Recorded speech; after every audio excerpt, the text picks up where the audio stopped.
ನಮಸ್ಕಾರ ವೀಕ್ಷಕರೇ, ಗೃಹಲಕ್ಷ್ಮಿ ಯೋಜನೆಯ ಫಲಾನುಭವಿಗಳಿಗೆ ಭರ್ಜರಿ 2 ಗುಡ್ ನ್ಯೂಸ್ ಅಂತಾನೆ ಹೇಳ್ಬೋದು. ಸೊ ವೀಕ್ಷಕರೇ, ಇಲ್ಲಿ ಯಾರ್ಯಾರು ರೈತರಿದ್ದೀರಾ ಅವ್ರಿಗೂ ಕೂಡ ಗುಡ್ ನ್ಯೂಸ್ ಇದೆ. ಜೂನ್ 18ಕ್ಕೆ 2,000 ರೂಪಾಯಿ ರೈತರಿಗೆ ಹೋಗ್ತಾ ಇರುವಂತದ್ದು ಕಣ್ರಿ. ಸೊ ಹಾಗಾದ್ರೆ ಈ 2 ಗುಡ್ ನ್ಯೂಸ್ಗಳನ್ನ ನಿಮ್ಗೆ ಈ ಒಂದು ವಿಡಿಯೋದಲ್ಲಿ ಸಿಗ್ತಾ ಇದೆ. ಸೊ ಹಾಗಾದ್ರೆ ನೀವೇನ್ ಮಾಡ್ಬೇಕು ಹೇಳಿ, ವಿಡಿಯೋನ ಸ್ಕಿಪ್ ಮಾಡ್ಕದೆ ಕಂಪ್ಲೀಟ್ ಆಗಿ ವಾಚ್ ಮಾಡ್ಬೇಕಾಗತ್ತೆ, ಮತ್ತೇನಿಲ್ಲ. ಹಾಗೆ ಇನ್ನು ಯಾರು ಚಾನಲ್ಗೆ ಸಬ್ಸ್ಕ್ರೈಬ್ ಮಾಡಲ್ಲ, ಬೇಗನೆ ಸಬ್ಸ್ಕ್ರೈಬ್ ಮಾಡ್ಕೊಂಡ್ಬಿಟ್ಟು ವಿಡಿಯೋ ಒಂದು ಲೈಕ್ ಕೊಟ್ಬಿಟ್ಟು ವಿಡಿಯೋನ ನೋಡ್ಲಿಕ್ಕೆ ಸ್ಟಾರ್ಟ್ ಮಾಡಿ. ಈಗ ಡೈರೆಕ್ಟ್ ಆಗಿ ಪಾಯಿಂಟ್ಗೆ ಬಂದ್ಬಿಡೋಣ. ವೀಕ್ಷಕರ, ಇಲ್ಲಿ ಗೃಹಲಕ್ಷ್ಮಿ ಯೋಜನೆ ಅಡಿಯಲ್ಲಿ ಸ್ವತಃ ಸಿದ್ದರಾಮಯ್ಯನವರೇ ಗುಡ್ ನ್ಯೂಸ್ ಅನ್ನ ಕೊಟ್ಟಿರುವಂತದ್ದು.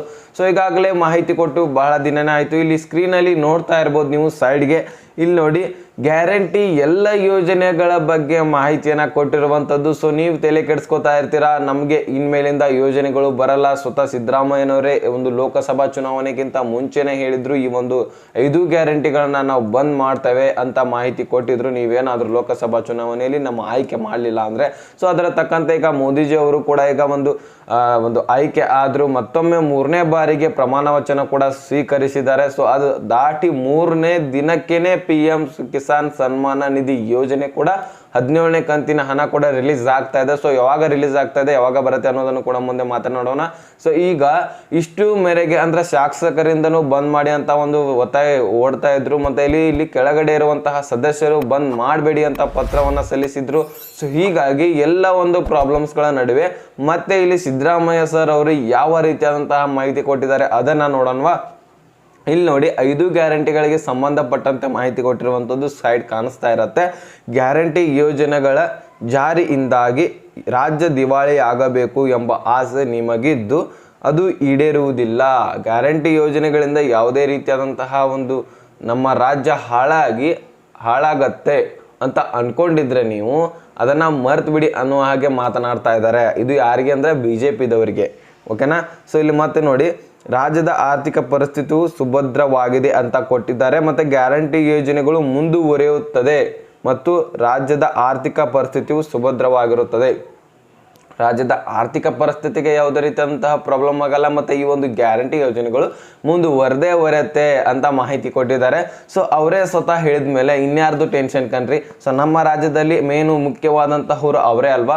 ಸೊ ಅವರೇ ಹೇಳಿದ ಮೇಲೆ ಇನ್ನೇಕೆ ತಲೆ ಕೆಡಿಸ್ಕೊಳ್ಳೋ ಅಗತ್ಯವಿಲ್ಲ. 15ನೇ ತಾರೀಕು ಬಂದಾಗತ್ತೆ, 16ನೇ ತಾರೀಕು ಈ ಒಂದು ಗ್ಯಾರಂಟಿ ಯೋಜನೆಗಳು ಬಂದಾಗತ್ತೆ, ಅದು ಇದು ಅಂತ ಫೇಕ್ ನ್ಯೂಸ್ ಕೇರ್ತೀರಾ.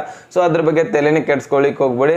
ಸೊ ಇನ್ಮೇಲಿಂದ ಗ್ಯಾರಂಟಿ ಯೋಜನೆಗಳು ಮುಂದೆ ಆಗತ್ತೆ, ಮುಂದೆ ಬರ್ತಾನೆ ಇರುತ್ತೆ. ಈಗ ಗೊತ್ತು ಕೂಡ ಕೆಲವೊಂದಷ್ಟು ಜಿಲ್ಲೆಗಳಿಗೆ ಗೃಹಲಕ್ಷ್ಮಿ ಯೋಜನೆ 11ನೇ ಕಂತಿನ ಹಣ ಕೂಡ ಬರ್ತಾ ಇದೆ, ಜೊತೆಗೆ ಹಿಂದಿನ ಕಂತುಗಳನ್ನು ಕೂಡ ಹಾಕೊಡ್ತಾ ಇದ್ದಾರೆ ಅಂತ ಒಂದು ಲಕ್ಷ್ಮಿ ಹೆಬ್ಬಾಳ್ಕರ್ ಅವರ ಮಾಹಿತಿಯನ್ನು ಕೊಟ್ಟಿರೋದು.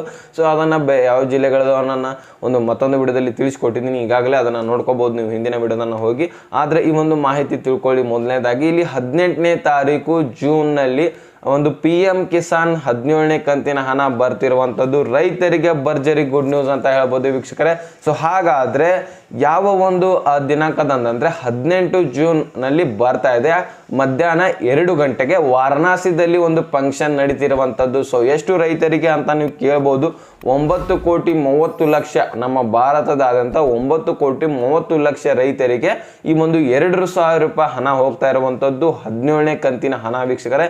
ಒಂದು ಬಟನ್ ಒತ್ತಿಗಿದ್ರೆ ಸಾಕು 9,30,00,000 ರೈತರಿಗೂ ಕೂಡ ಎಲ್ಲರ ಖಾತೆಗೆ ಡೈರೆಕ್ಟ್ ಆಗಿ DBT ಮುಖಾಂತರ ಹಣ ಜಮಾ ಆಗುತ್ತೆ ಕಣ್ರಿ. ಸೊ ಈ ಗೃಹಲಕ್ಷ್ಮಿ ಯೋಜನೆ ಅನ್ನಭಾಗ್ಯ ಯೋಜನೆ ತರ ಅಲ್ಲ, ಇದು PM ಕಿಸಾನ್ ಯೋಜನೆ. ಇದು ಒಂದು ಬಟನ್ ಒತ್ತಿದ್ರೆ ಸಾಕು ಡೈರೆಕ್ಟ್ ಆಗಿ ಎಲ್ಲರ ಖಾತೆಗೆ ಜಮಾ ಆಗ್ತಾ ಇರುವಂತದ್ದು. ಸೊ ಆ ರೀತಿನಲ್ಲಿ ಒಂದು ಎಲ್ಲರ ರೈತರಿಗೆ ಹಣವನ್ನ ಕೊಡ್ತಾ ಇರುವಂತದ್ದು ಈ ಕಡೆಗೆ ಮೋದಿ ಸರ್ಕಾರ ಆಗಿರುತ್ತೆ. ಸೊ ಹಾಗಾದ್ರೆ ನೀವು ರೈತರಾಗಿದ್ರು ಇನ್ನೂ ಕೂಡ ನಿಮ್ಗೆ 17ನೇ ಕಂತಿನ ಹಣ ಬಂದಿಲ್ಲಪ್ಪ ಅಂದ್ರೆ 18ನೇ ತಾರೀಕಿಗೆ ಬರ್ತಾ ಇದೆ. ಬಹಳಷ್ಟು ವೇಟ್ ಮಾಡ್ತಾ ಇದ್ರಿ. ಎಲೆಕ್ಷನ್ ಟೈಮ್ದಲ್ಲಿ ಯಾವುದೇ ರೀತಿಯಾದಂತಹ ಯೋಜನೆಗಳನ್ನ ಹಾಕಿರ್ಲಿಲ್ಲ, ಯಾಕಂದ್ರೆ ಸೊ ಫುಲ್ ಬ್ಯುಸಿ ಆಗಿರ್ತಾರೆ ಸರ್ಕಾರವನ್ನ ರಚಿಸಲಿಕ್ಕೆ. ಸೊ ಅದಾದ್ಮೇಲೆ ಹಾಕ್ತೇವೆ ಅಂತ ಹೇಳಿದ್ರು. ಸೊ ಈಗ ಅದರ ಪ್ರಕಾರ ಬಿಡ್ತಾ ಇದ್ದಾರೆ, ರೈತರ ಒಂದು ಖಾತೆಗೆ ಜಮಾ ಮಾಡ್ತಾ ಇದ್ದಾರೆ 17ನೇ ಕಂತಿನ ಹಣ. ನಿಮ್ಗೆ ಹಣ ಬಂದ್ರೆ ಕಮೆಂಟ್ ಅಲ್ಲಿ ಹೇಳಿ, ಬಂದಿಲ್ಲ ಅಂದ್ರೂ ಸಹಿತ ಕಮೆಂಟ್ ಅಲ್ಲಿ ಹೇಳಿ ವೀಕ್ಷಕರೇ. ಸೊ ನೀವು ಯಾವ ಜಿಲ್ಲೆದವರು ಅನ್ನೋದನ್ನ ಮರಿಬೇಡಿ, ಅದನ್ನು ಕೂಡ ಕಮೆಂಟ್ ಅಲ್ಲಿ ಹೇಳಿ.